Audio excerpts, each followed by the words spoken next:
نحمدہ و نصلی علی رسولہ الکریم، اما بعد۔ ترجمے والے قرآن پاک کا صفحہ نمبر 1065، 29واں پارہ، سورہ حاقہ، دوسرا رکوع، آیت نمبر 38 تا 52۔ اعوذ باللہ من الشیطان الرجیم، بسم اللہ الرحمن الرحیم۔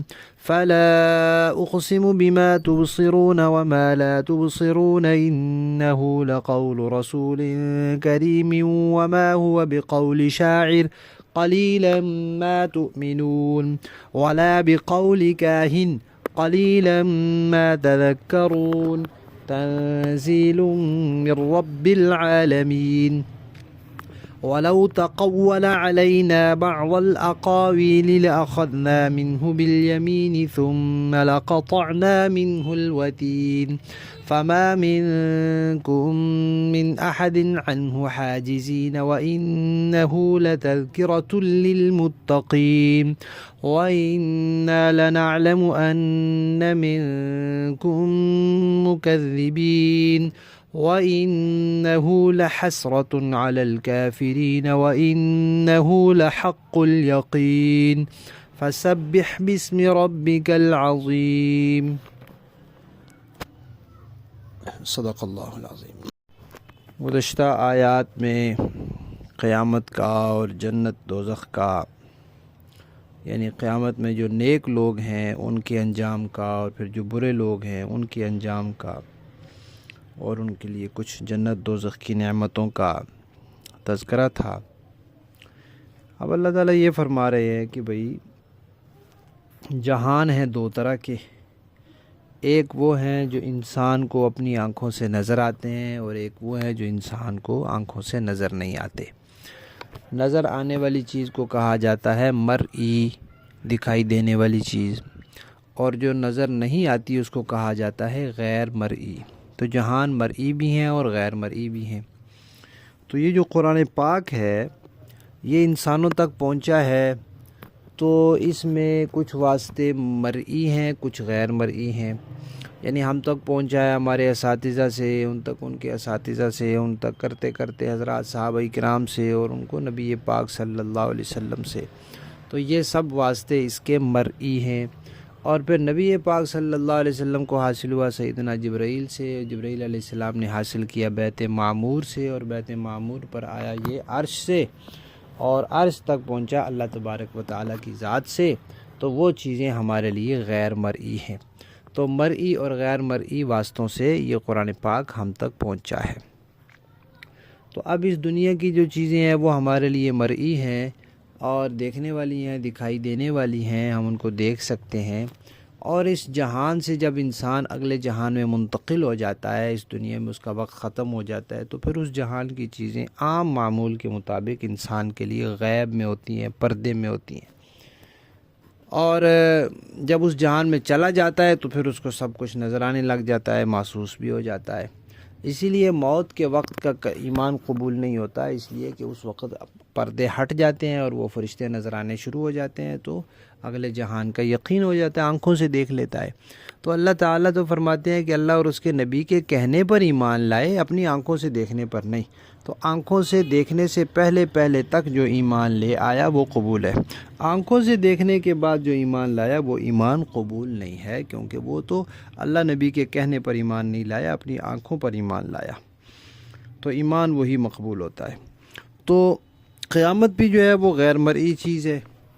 اب اس پر بھی ایمان ایسے ہی لانا ہے بن دیکھے، جیسے ہم جبرائیل علیہ السلام پر ایمان لائے بن دیکھے، بیت معمور پر ایمان لائے، عرش پر ایمان لائے، اللہ کی ذات و صفات پر ایمان لائے بن دیکھے، تو ایسے ہی قیامت پر ایمان لانا ہے بن دیکھے۔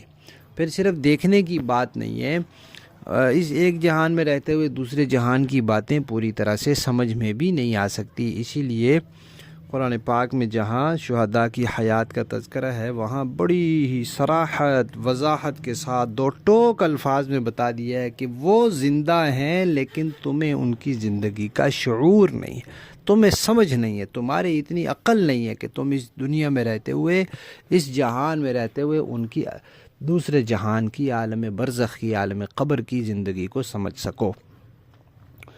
تو یہاں فرمایا کہ بھئی میں قسم کھاتا ہوں ان چیزوں کی بھی جن کو تم دیکھتے ہو اور ان کی بھی جن کو تم نہیں دیکھتے. تو وہ مخلوقات جو انسان کو نظر آتی ہیں اور کچھ مخلوقات ایسی ہیں جو نظر نہیں آتی، یا پھر جن کو تم دیکھتے ہو جن کو نہیں دیکھتے. دیکھتے ہو اللہ کے نبی کو، نہیں دیکھ سکتے اللہ کو، یا دیکھتے ہو نبی کو اور نہیں دیکھتے تم جبرائیل کو. یہ تو ان کی بھی قسم کھاتا ہوں کہ بھئی یہ جو قرآن ہے جس کے بارے میں تم 3 طرح کی باتیں کہتے ہو، کبھی کہتے ہو کہ یہ شاعرانہ کلام ہے، کبھی کہتے ہو یہ کاہنوں جیسا کلام ہے، کبھی کہتے ہو یہ انہوں نے خود سے بنا لیا ہے، اللہ کا کلام نہیں ہے. تو شاعرانہ کلام بھی نہیں ہو سکتا، اس لیے کہ تم لوگ خود شعر و شاعری کو جانتے ہو، اس کے اوزان ہوتے ہیں، اس کی بحریں ہوتی ہیں. قرآن میں سے اس میں سے کوئی چیز بھی نہیں ہے، کوئی ایک بحر نہیں ہے، کوئی اس کے اوزان نہیں ہے، تو پھر یہ شاعرانہ کلام کیسے ہوا؟ تم سب خود شعر و شاعری کے سارے اوزان سے واقف ہو. اور پھر کہتے ہو یہ کاہنوں کی باتیں ہیں، تو کاہنوں کی باتیں بھی نہیں ہے، اس لیے کہ وہ بے تکی ہوتی ہیں. قرآن کی ہر بات معقول ہے، قرآن کی ہر بات پختہ ہے، با مقصد ہے. اور پھر کاہن جو ہے وہ اپنی باتوں میں 100 جھوٹ ملاتے ہیں ایک ایک بات میں. قرآن کی کوئی ایک بات بھی جھوٹی نہیں ہے، ہر بات سچی ہے. تو پھر قرآن کاہنوں کا کلام کیسے ہو گیا؟ باقی کہ اللہ کے نبی نے خود سے بنا لیا ہے، یہ بھی غلط ہے. اللہ فرماتے ہیں کہ نبی اگر خود سے بات بنا کر ہماری طرف منسوب کر دیتے تو ہم ان کو پکڑ لیتے، ہم ان کی شرک کاٹ ڈالتے، اور تم میں سے کوئی بھی پھر ان کی مدد کرنے والا، ان کو بچانے والا نہ ہوتا. لیکن جب انہوں نے ایسا کیا ہی نہیں، ہماری طرف کوئی بات غلط منسوب ہی نہیں کی، جو باتیں وہ ہماری طرف منسوب کرتے ہیں وہ واقعتاً ہماری ہی ہوتی ہیں. اس لیے نہ ہمیں انہیں پکڑنے کی ضرورت ہے، نہ ان کا اشارہ کاٹنے کی ضرورت ہے. تو تم حقیقت مان لو کہ یہ قرآن اللہ کا نازل کیا ہوا ہے اور جبرائیل امین کا لایا ہوا ہے، نبی پاک کے ذریعے یہ تم تک پہنچایا گیا ہے.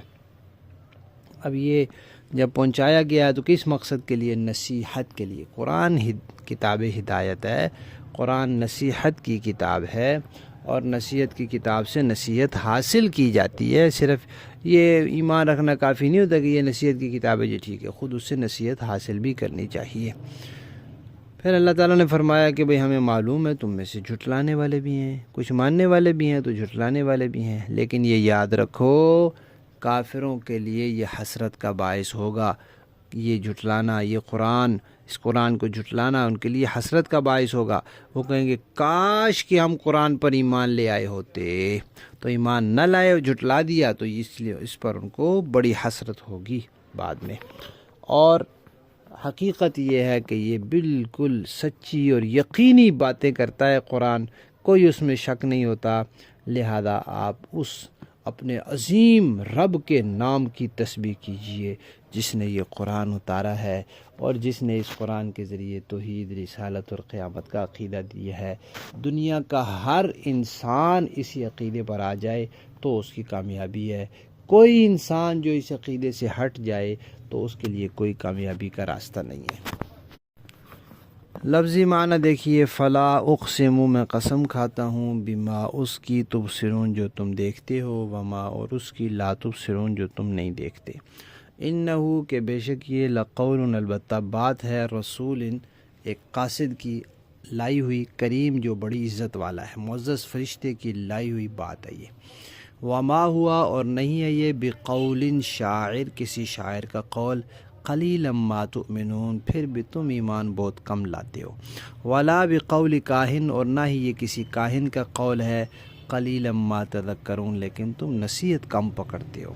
تنزیل یہ تو اتارا ہوا ہے، من رب العالمین سارے جہانوں کے پروردگار کی طرف سے.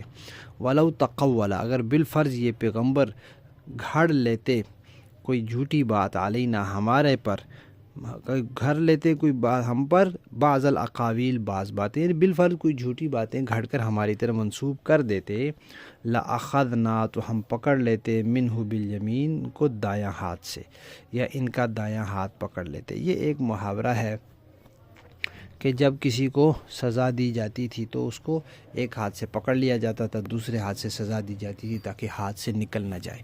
تو گرفت میں لینے سے محاورہ ہے کہ اللہ تعالیٰ فرماتے ہیں کہ ہم ان کو اپنی گرفت میں لے لیتے پھر یہ نکل نہ سکتے. ثم لقطعنا، پھر ہم کاٹ دیتے، منہ ان کی الوتین شارگ، فما منکم نہ ہوتا تم میں سے من احد کوئی ایک بھی عنہ حاجزین جو ان کو روک لیتا ان سے عذاب کو، اس سزا سے ان کو بچا لیتا، بچانے والا کوئی نہ ہوتا. وَإِنَّهُ، اور بے شک یہ لَتَذْكِرَةٌ، یہ تو نصیحت ہے، للمتقین، تقوی والوں کے لیے.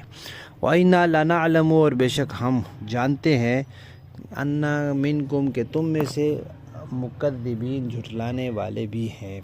وَإِنَّهُ، اور بے شک یہ لحسرۃ، حسرت کا باعث ہوگا، علی الکافرین، کافروں پر. وَإِنَّهُ، اور یہ لحق الیقین، یقینی حق، پکی ٹھکی بات ہے. فسبح، لہذا آپ تسبیح بیان کیجئے، بسم ربک العظیم، اپنے اس پروردگار کے نام سے جو بڑی عظمت والا ہے. محاورہ دیکھیں جی. فلا اقسم بما تبصرون وما لا تبصرون انه لقول رسول کریم. اب میں قسم کھاتا ہوں اس کی بھی جسے تم دیکھتے ہو اور اس کی بھی جسے تم نہیں دیکھتے، کہ یہ قرآن ایک معزز پیغام لانے والے کا کلام ہے. وما هو بقول شاعر قليلا ما تؤمنون ولا بقول كاهن قليلا ما تذكرون. اور یہ کسی شاعر کا کلام نہیں ہے مگر تم ایمان تھوڑا ہی لاتے ہو، اور نہ یہ کسی کاہن کا کلام ہے مگر تم سبق تھوڑا ہی لیتے ہو. تنزیل من رب العالمین ولو تقول علینا بعض الاقاویل لأخذنا منه بالیمین ثم لقطعنا منه الوتین. یہ کلام تمام جہانوں کے پروردگار کی طرف سے اتارا جا رہا ہے، اور اگر بالفرض یہ پیغمبر کچھ جھوٹی باتیں بنا کر ہماری طرف منسوب کر دیتے تو ہم ان کا دایاں ہاتھ پکڑتے، پھر ہم ان کی شرک کاٹ دیتے. فما منکم من احد عنہ حاجزین، پھر تم میں سے کوئی نہ ہوتا جو ان کو بچاؤ کے لیے، ان کے بچاؤ کے لیے آڑے آ سکتا. وَإِنَّهُ لَتَذْكِرَةٌ لِّلْمُتَّقِينَ، اور یقین جانو کہ یہ قرآن پرہیزگاروں کے لیے ایک نصیحت ہے. وَإِنَّا لَنَعْلَمُ أَنَّ مِنكُم مُّكَذِّبِينَ، ہمیں خوب معلوم ہے کہ تم میں کچھ لوگ جھٹلانے والے بھی ہیں. وَإِنَّهُ لَحَسْرَةٌ عَلَى الْكَافِرِينَ، اور یہ قرآن ایسے کافروں کے لیے حسرت کا سبب ہے. وَإِنَّهُ لَحَقُّ الْيَقِينِ، اور یہی وہ یقینی بات ہے جو سراسر حق ہے. فَسَبِّحْ بِاسْمِ رَبِّكَ الْعَظِيمِ، لہذا تم اپنے پروردگار کے عظمت والے نام کی تسبیح کرتے رہو. صدق اللہ العظیم.